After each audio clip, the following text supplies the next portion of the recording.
जय श्री राम। कैसे हैं आप लोग? मैं सुबह सुबह का आनंद ले रहा हूँ। मेरे गांव का ये नज़ारा है, आप देख सकते हैं। बिल्कुल प्रकृति के सानिध्य में हूँ।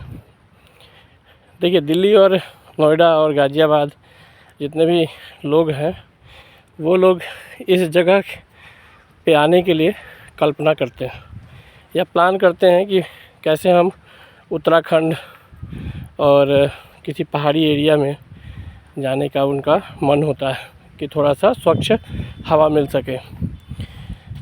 हमारे बिहार प्रदेश में ऐसे कई जगह हैं जहाँ पे आपको इस तरीके का अभी भी प्रकृति अपना छटा बिखेरती हुई दिखेगी।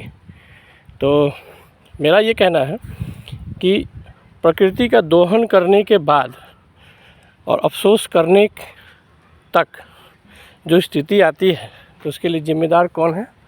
इसके लिए ज़िम्मेदार हम लोग हैं। हम लोगों को लगता है कि शहरों के अपार्टमेंट और बड़े बड़े बिल्डिंग और उसमें लगा हुआ एसी हमको फ्रेश एयर देता है, और जब उसी का जब दुष्प्रभाव आप पे पड़ता है, जैसे बीमारी, अस्थमा, कैंसर। क्योंकि होता क्या है कि आपने बड़े महानगरों का जो स्थिति है अभी, वायु में जैसे 21% ऑक्सीजन है, तो मुझे नहीं लगता कि अभी ऑक्सीजन उतना है, क्योंकि इतने जहरीले पदार्थ उसमें मिले हुए हैं कि अगर आप दिन भर लेते हैं ना, तो ऑक्सीजन कम और वो जहरीले पदार्थ आपके फेफड़ों में जाके बैठ जाता है। एक तो आपका उम्र कम होते जा रहा है, ऊपर से आप कितना भी प्रबंध कर लें, एयर फ्रेशनर, एयर प्यूरीफायर, है ना, प्यूरीफाई होने से रहा। ठीक, पानी की भी किल्लत है। पानी आपको अभी तो नदियों से कुछ मिल भी पा रहा है, जैसे जैसे जनसंख्या और बढ़ेगा तो फिर पानी की भी किल्लत होगी, और फिर क्या होगा, महानगर से पलायन होगा। ठीक है, जैसे कोरोना में बहुत सारे लोग अपने घर आए थे और रहने लगे।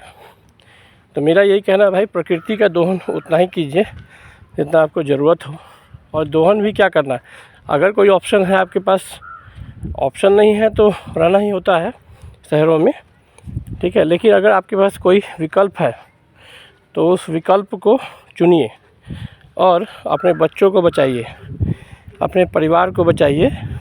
और क्योंकि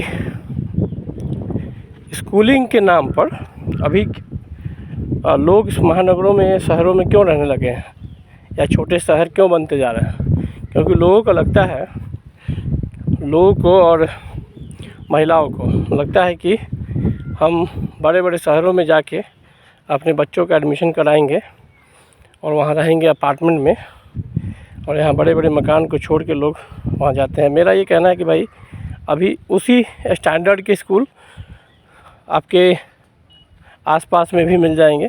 अगर अपने अपने आप प्रदेशों में जाएं, वहाँ भी अच्छे स्कूल खुल चुके हैं। अपने गांव में रहिए, अपने गांव के पास रहिए और पेड़ पौधा लगाइए, क्योंकि ये पूरा जीवन है, यही है, ये हमारी माँ है। और इसको काट के बड़े बड़े अपार्टमेंट बनाना, अब दिल्ली और एनसीआर और अन्य महानगरों में भी यही हुआ है कि आज से 30 साल 35 साल तक जो हरे भरे जगह थे उनको काट काट के वहाँ बड़े बड़े अपार्टमेंट हो गए, और उस अपार्टमेंट में हम लोगों ने एसी लगा लिया, सोफ़ा लगा लिया। उसके अंदर जब हम बैठते हैं तो हमको लगता है कि हमने चाँद को छू लिया। चाँद को छू ज़रूर लेंगे, लेकिन अभी चाँद पे भी ऑक्सीजन नहीं है। ठीक है, तो मेरा ये कहना है, जब ऑक्सीजन ही नहीं होगा तो आप लोग और हम लोग जीवित कैसे रहेंगे?